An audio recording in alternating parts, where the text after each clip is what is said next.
இலங்கைக்குள் நுழைந்த டெர்மினேட்டர் என்று அடையாளம் காணப்பட்ட ஒரு இஸ்ரேலிய சிப்பாய் பலஸ்தீன ஆதரவு அமைப்பு ஒன்றினால் அடையாளம் காணப்பட்டதை தொடர்ந்து நாட்டை விட்டு வெளியேறியுள்ளதாக சேனல் 12 ஊடகம் செய்தி வெளியிட்டுள்ளது.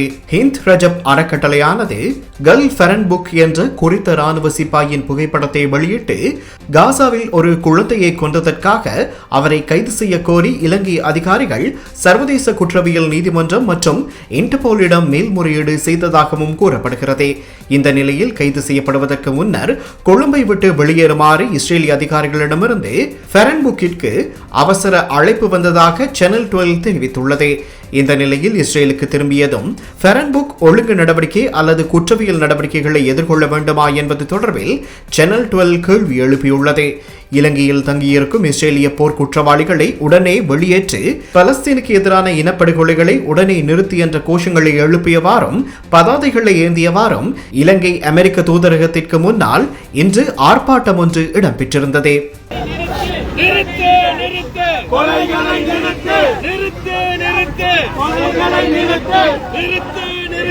இனப்படுகொலையை நிறுத்து, நிறுத்து, இனப்படுகொலையை நிறுத்து, நிறுத்து, இனப்படுகொலையை நிறுத்து, ஆக்கிரமிப்பை நிறுத்து, ஆக்கிரமிப்பை நிறுத்து, ஆக்கிரமிப்பை நிறுத்து, அராஜகத்தை நிறுத்து, அராஜகத்தை நிறுத்து, அராஜகத்தை நிறுத்து, இனப்படுகொலை நிறுத்து, இனப்படுகொலை நிறுத்து, இனப்படுகொலை நிறுத்து, அமெரிக்க அரசு ஆதரவை நிறுத்து, அமெரிக்க அரசு ஆதரவை நிறுத்து, அமெரிக்க அரசு ஆதரவை நிறுத்து, அமெரிக்க அரசு ஆதரவை நிறுத்து, விடுதலை விடுதலை பலஸ்தீனுக்கு விடுதலை, விடுதலை விடுதலை பலஸ்தீனுக்கு விடுதலை. That we will not stand by the genocide which we are committing together with the Zionist state of Israel. More than 18,000 children have been killed in Palestine. Over 45,000 people are dead and still counting. This is the state of our civilized states today. We will not stand by this. We as Sri Lankan people will not stand by this. And we are aware, because of the bullying which is happening to states like Sri Lanka, the Sri Lankan state is also becoming complicit in what's happening in Gaza. We know that IDF soldiers are coming to Sri Lanka for tourism, and because of our government's inaction, we are also becoming complicit in what's happening in Gaza. So we are also demanding from the Sri Lankan state to investigate and arrest IDF soldiers who have come into the territories of Sri Lanka, and we are urging the Sri Lankan state to stop sending Sri Lankan workers. Free, free, Palestine! Free, free, Palestine! Free, free, Palestine! Free, free, Palestine! Free, free, Palestine!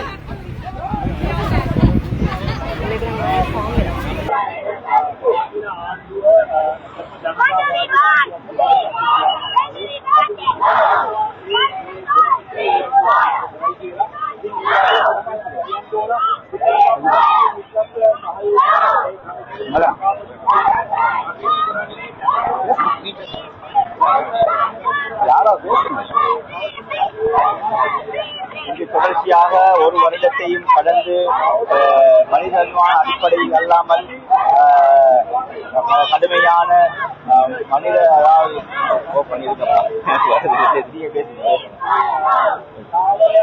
இன்றைக்கு பாலஸ்தீனத்திலே நடைபெற்று வரக்கூடிய இன அழிப்பு ஜெனசைட்டை நிறுத்த கோரி இந்த ஆர்ப்பாட்டம் நடத்தப்படுகிறது. குறிப்பாக நமக்கெல்லாம் தெரியும், இன்றைக்கு 440வது நாளை தாண்டி இருக்கிறோம். ஒரு வருடமும் 3 மாதங்களையும் தாண்டி பாரிய ஒரு இன அழிப்பு காசாவிலே இஸ்ரேலிய ஆக்கிரமிப்பு பயங்கரவாத ராணுவத்தினால் நடத்தப்படுகிறது. காசாவிலே தாக்குதல் நடத்துகிறார்கள், யெமனிலே தாக்குதல் நடத்துகிறார்கள், சீஸ்பயர் உண்டாக்கப்பட்டதற்கு பிறகும் மீண்டும் லெபனான் பகுதிகளில் தாக்குதல் நடத்துகிறார்கள், சிரியாவுக்குள் நுழைந்து அடாவடித்தனமாக தாக்குதல் நடத்துகிறார்கள். இப்படி உலகமே கைகட்டி பார்த்துக் கொண்டிருக்கக்கூடிய நேரத்தில் அவர்கள்தான் ராஜாக்களை போன்று நினைத்துக் கொண்டு அகம்பாவத்தோடு அனைத்து நாடுகளிலும் அப்பாவிகள் மீதான தாக்குதல்களை நடத்தி கொண்டிருக்கிறார்கள். இதற்கு முழுமையான ஆயுத சப்ளையை பண்ணி கொண்டிருக்கிறது அமெரிக்கா. அமெரிக்காவும் அமெரிக்காவுடைய நாடுகளும் தான் அவர்களுக்கு தேவையான எல்லா ஆயுதங்களையும் கொடுத்துக் கொண்டிருக்கிறார்கள். குறிப்பாக இரண்டாம் உலக யுத்தத்திற்கு பிறகு தடை செய்யப்பட்ட பல ஆயுதங்கள் பயன்படுத்தப்பட்டுக் கொண்டிருக்கிறது. பூமியையே இடித்து விழுங்கக்கூடிய அளவுக்கு இருக்கக்கூடிய பங்கர் பஸ்டர் வந்து போட்டு இருக்கக்கூடிய மக்கள் காரியத்தை இஸ்ரேலிய ஆக்கிரமிப்பு பயங்கரவாத ராணுவம் செய்து கொண்டிருக்கிறது.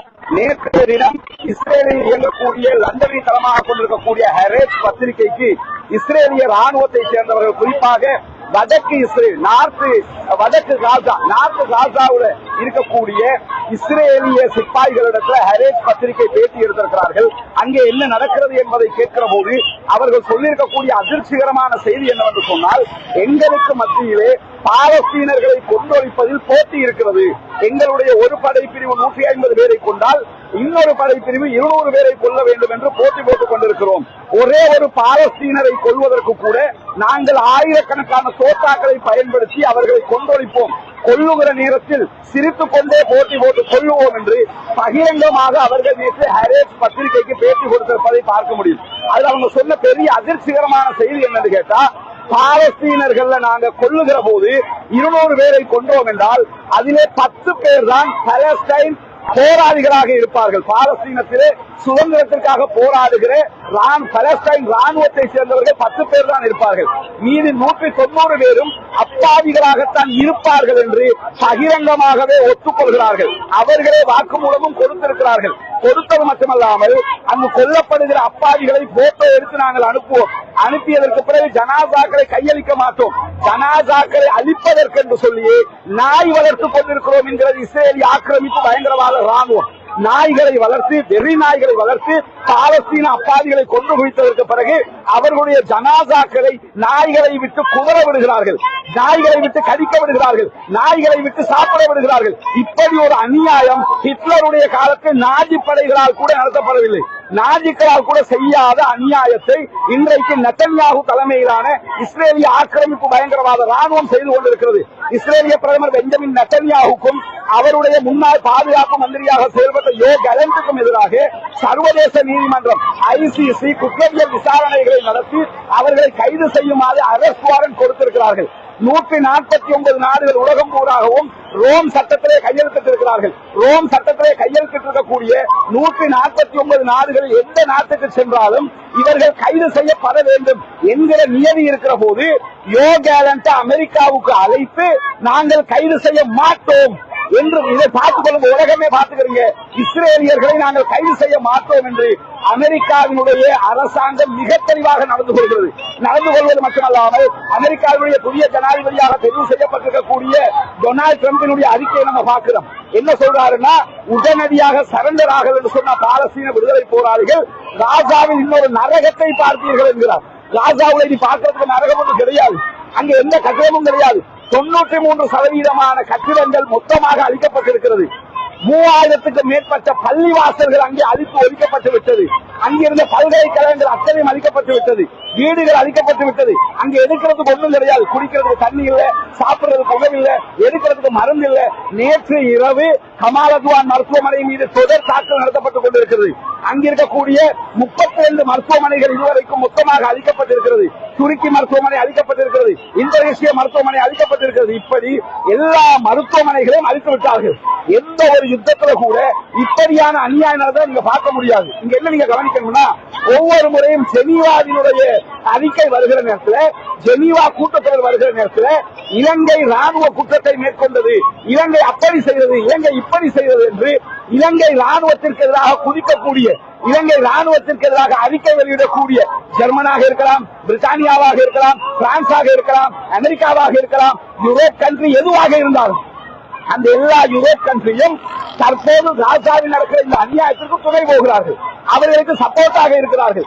அப்படி என்றால் ஒரு கீழைத்தேய நாட்டில் ஏதாவது நடந்தா தூக்கி பிடிச்சுக்கிட்டு வருவாங்க. காசாவில் என்ன நடந்தாலும் கண்டுகொள்ளாமல் இருப்பார்கள். பாலஸ்தீனம் யாருக்கு சொந்தமான நாடு? 1948 பிறகு இஸ்ரேல் என்கிற ஒரு நாடு உருவாக்கப்பட்டது. அதற்கு முன்பதாக வரைக்கும் அது பாலஸ்தீனமாகத்தான் இருந்தது. பாலஸ்தீனியர்கள் இன்னைக்கு என்ற நாடாக அங்கீகரித்து கேட்டுக்கிட்டு இருக்கிறாங்க. உண்மையிலேயே அது யாருடைய நாடு? பாலஸ்தீன மக்களுக்குரிய நாடு, பலஸ்தீனியனுக்கு சொந்தமான நாடு. அந்த நாட்டை ஆக்கிரமித்து அந்த நாட்டையே கைப்பற்றி வைத்துக் கொண்டு உங்களுக்கு நாடு தரமாட்டோம் என்று சொல்லிக் கொண்டிருக்கிறார்கள் என்று சொன்னால் இது எந்த வகையில நியாயம்? எந்த கோர்ட்ல இதுக்கு நீதி கேட்கிறது? ஐநா சபை யுத்தத்தை நிறுத்த சொல்கிறது. உலகத்தில் இருக்க மனிதநேமிக்க அத்தனை பேரும் யுத்தத்தை நிறுத்த சொல்கிறார்கள். ஆனால் இதுவரைக்கும் யுத்தத்தை நிறுத்தாமல் தாக்குதல்களை தொடர்ந்து கொண்டே இருக்கிறார்கள். இந்த நிலையில இஸ்ரேலிய ஆக்கிரமிப்பு பயங்கரவாத ராணுவத்தில் முழுக்க அப்பாவிகளை கொன்று குவிக்கக்கூடியவர்கள் பல நாடுகளிலும் சென்று தஞ்சம் அடைகிறார்கள். இலங்கைக்கு நேற்று 2 நாட்களுக்கு முன்பதாக நமக்கு தெரியும், இலங்கையில ஜெல் பிரான்புக் என்று சொல்லக்கூடியவன், டெர்மினேட்டர் என்று சொல்லக்கூடியவன் இலங்கையிலே வந்து இருந்தது நமக்கு தெரியும். இன்றைக்கு காலையில Kan news, Israeli Times, Kan news, Walla போன்ற செய்தி சேவைகள் அவன் நாட்டை விட்டு வெளியேறிவிட்டதாக அறிவித்திருக்கிறார்கள். ஆனாலும் இலங்கையிலே வந்து அவன் தஞ்சம் அடைந்திருந்தான். இவன் யாருன்னா, இவனுக்கு பேரே டெர்மினேட்டர். குழந்தைகளை கொள்வதில் ரொம்ப பேமஸ் இவன் தான் இந்து ரஜம் என்கிற அப்பாவி குழந்தையை கொன்றவன். அப்பாவி குழந்தையை கொன்றது மட்டுமல்லாம நான் ஒரு அப்பாவி பிள்ளையை கொண்டிருக்கேன் பாரு என்று சொல்லி வீடியோ எடுத்து வீடியோவை வெளியிட்ட ஒரு மனித மிருகம். இந்த மனித மிருகங்களுக்கு எல்லாம் வெளிநாடுகளுக்கு போக முடியும். ஆனா காசாவில் இருக்கிற ஒரு அப்பாவிக்கு போக முடியுமா? காசாவில் இருக்கிறவர்களுக்கு மருத்துவ தேவைக்காக போக முடிகிறதா? இதுவரைக்கும் யுத்தம் நிறுத்தப்படவில்லை. 45,000 பேர் கொல்லப்பட்டிருக்கிறார்கள், ஷஹீதாகி இருக்கிறார்கள். அங்கு கிட்டத்தட்ட 1,10,000க்கும் மேற்பட்டவர்கள் உடல்களை ஊனமுற்றவர்களாக மாறி இருக்கிறார்கள், காயப்பட்டிருக்கிறார்கள். எல்லா மருத்துவமனையும் மூடப்பட்டிருக்கிறது. எந்த விதமான செயல்பாடுகளை முன்னெடுக்க முடியவில்லை. 1 வருடமும் 3 மாதங்களை தாண்டியும் ஒரு சீஸ்பயரை கொண்டு வர முடியல என்று சொன்னா என்ன ஒரு நிலையில நம்ம இருக்கிறோம் யோசிச்சு பாருங்க. யுத்த நிறுத்தத்தை கொண்டு வர முடியாதா? சிரியாவிலேயே எல்லாம் மாறி போச்சு. ஏன் காசாவுல மாற்றத்தை உண்டு பண்ண முடியல? மற்ற நாடுகளை மாற்றத்தை உண்டாக்குற நீங்க ஏன் இங்க செய்ய முடியலன்னா அமெரிக்கா தலையிடுகிறது. அமெரிக்கா தலையிட்டு எல்லா விவகாரத்திலும் இஸ்ரேலை ஆட்சி படைத்துக் கொண்டிருக்கிறது. இஸ்ரேலியர்கள் செய்கிற இந்த அநியாயம் முடிவுக்கு வர வேண்டும். அதற்கு எதிராகத்தான் இன்றைக்கு இலங்கையில் இருக்கக்கூடிய அமெரிக்கன் எம்பசிக்கு முன்பதாக இந்த ஆர்ப்பாட்டம் ஜனநாயக ரீதியாக நடத்தப்படுகிறது.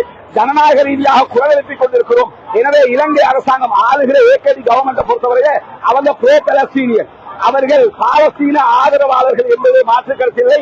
ஏற்கனவே இலங்கை வரலாற்றிலேயே இலங்கை எப்பொழுதுமே பாலஸ்தீனத்திற்கு தனிநாடு கொடுக்கப்பட வேண்டும், இரட்டை நாடுகள், டபுள் ஸ்டேட் என்பது மிக கவனமாக இருக்கக்கூடிய நாடு.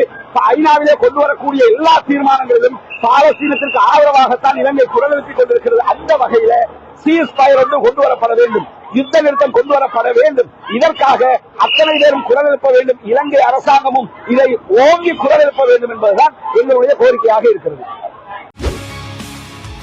செய்திகளை உடனுக்குடன் தெரிந்து கொள்ள உடனே சப்ஸ்கிரைப் பண்ணுங்க.